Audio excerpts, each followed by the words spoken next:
भारत में रहने वाला बच्चा बच्चा रामायण की कथा जानता है। सभी को पता है कि अपनी पत्नी सीता को बचाने के लिए भगवान राम ने लंका जाकर रावण का वध किया और सीता को लेकर वापस अयोध्या लौट गए। मगर रावण की मृत्यु के बाद उसकी पत्नी मंदोदरी का क्या हुआ, यह बात बहुत कम लोग जानते हैं। तो आज की इस वीडियो में हम आपको यही बताने जा रहे हैं। पुराणों के अनुसार भगवान राम ने जब युद्ध के मैदान में रावण पर विजय हासिल कर ली और उसे मार गिराया, तब जाकर युद्ध खत्म हुआ और उसके बाद लंका की महारानी मंदोदरी युद्ध स्थल पर आईं और वहीं जब पति और पुत्रों को मृत पाया तो वह विलाप करने लगी। मगर विलाप करते हुए उन्होंने वहीं मौजूद अपने देवर विभीषण से कहा कि वह अब भी लंका की महारानी हैं और रावण के राजपाट को वही संभालेंगी। रावण के अंतिम संस्कार के बाद जब विभीषण का राज्याभिषेक हुआ तो महारानी मंदोदरी उन्हें शासन चलाने में मदद करने लगी। रावण का ननिहाल राजस्थान में मौजूद जोधपुर के नजदीक एक गांव में है। रावण की मृत्यु के कुछ समय बाद मंदोदरी लंका को अलविदा कह जोधपुर अपनी ससुराल आ गई थी। यहाँ रावण का एक मंदिर भी है जो कहा जाता है कि मंदोदरी ने ही बनवाया था और तब से यहाँ रावण की पूजा की जाती है।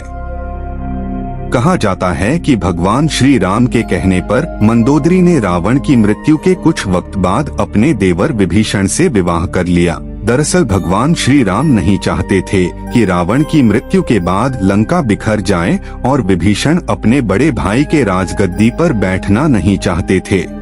मंदोदरी हेमा नाम की अप्सरा की बेटी थी। देवराज इंद्र की सभा में एक बार कश्यप ऋषि के पुत्र माया की नजर हेमा पर गई और वह उस पर मोहित हो गया। माया ने हेमा के सामने विवाह का प्रस्ताव रखा। विवाह के पश्चात हेमा ने मायासुर की पुत्री को जन्म दिया जिसका नाम मंदोदरी रखा गया। अप्सरा की बेटी होने के कारण मंदोदरी बहुत ही सुंदर और आकर्षक थी।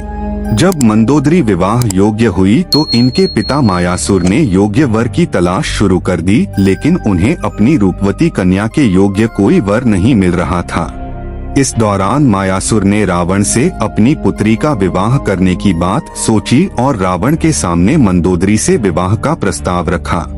मायासुर ने मंदोदरी को रावण से मिलाया। रावण की नजर जैसे ही मंदोदरी पर गई वह मोहित हो गया और झट से विवाह का प्रस्ताव स्वीकार कर लिया।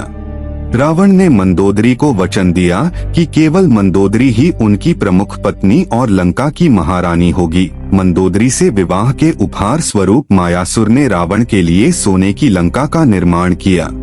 मंदोदरी असुरों के राजा मायासुर और अप्सरा हेमा की बेटी थीं। मंदोदरी उस समय की सबसे सुंदर और गुणवती स्त्री थी। इसी वजह से लंकापति रावण ने उनसे विवाह किया और वो लंका की पटरानी बनी। मंदोदरी को एक पतिव्रता स्त्री के रूप में याद किया जाता है और अपने पति रावण के लाख दोषों के बावजूद मंदोदरी उनसे प्रेम करती थी और उन्हें अपना सर्वस्व मानती थी। भगवान शिव के वरदान के कारण ही मंदोदरी का विवाह रावण से हुआ था। मंदोदरी ने भगवान शंकर से वरदान मांगा था कि उनका पति धरती पर सबसे विद्वान और शक्तिशाली हो। मंदोदरी श्री बिल्वेश्वर नाथ मंदिर में भगवान शिव की आराधना की थी। यह मंदिर मेरठ के सदर इलाके में है जहां रावण और मंदोदरी की मुलाकात हुई थी। रावण की कई रानियां थी, लेकिन लंका की रानी सिर्फ मंदोदरी को ही माना जाता था। जब रावण सीता का हरण करके लाया था तब भी मंदोदरी ने इसका विरोध कर सीता को पुनः राम को सौंपने को कहा था, लेकिन रावण ने मंदोदरी की एक नहीं सुनी और रावण का राम के साथ भयंकर युद्ध हुआ। राम रावण के युद्ध एकमात्र विभीषण को छोड़कर उसके पूरे कुल का नाश हो गया था। रावण की मृत्यु के पश्चात रावण के कुल के विभीषण और कुल की कुछ महिलाएं ही जिंदा बची थी। युद्ध के पश्चात मंदोदरी भी युद्ध भूमि पर गई और वहां अपने पति, पुत्रों और अन्य संबंधियों का शव देखकर अत्यंत दुखी हुई। फिर उन्होंने प्रभु श्री राम की ओर देखा और भावुक हो गई। फिर श्री राम ने लंका के सुखद भविष्य हेतु विभीषण को राजपाट सौंप दिया और मंदोदरी को बहुत ही विनम्रता से विभीषण के समक्ष विवाह करने का प्रस्ताव दिया। जब प्रभु श्री राम अपनी पत्नी सीता और भ्राता लक्ष्मण के साथ वापस अयोध्या लौट गए तब पीछे से मंदोदरी ने खुद को महल में कैद कर लिया और बाहर की दुनिया से अपना संपर्क खत्म कर लिया। कुछ समय बाद वह पुनः अपने महल से निकली और विभीषण से विवाह करने के लिए तैयार हो गई। लेकिन मंदोदरी के बारे में इस बात पर विश्वास करना थोड़ा मुश्किल है, क्योंकि मंदोदरी एक सती स्त्री थी जो अपने पति के प्रति समर्पण का भाव रखती थी। ऐसे में मंदोदरी का विभीषण से विवाह करना अपने आप में हैरान करने वाली घटना है। हालांकि रामायण में ऐसे ही कई अजीब किस्से हैं। कुछ समाजों में प्राचीन काल में ऐसा ही प्रचलन था। सुग्रीव ने भी बाली के मारे जाने के बाद उसकी पत्नी से विवाह कर लिया था। तो दोस्तों, आज के लिए इतना ही। मैं उम्मीद करता हूँ हमारे द्वारा दिया गया जानकारी आपको अच्छा लगा होगा, और अगर वीडियो अच्छा लगा होगा तो लाइक और शेयर कर देना, जिससे हमें मोटिवेशन मिलता है।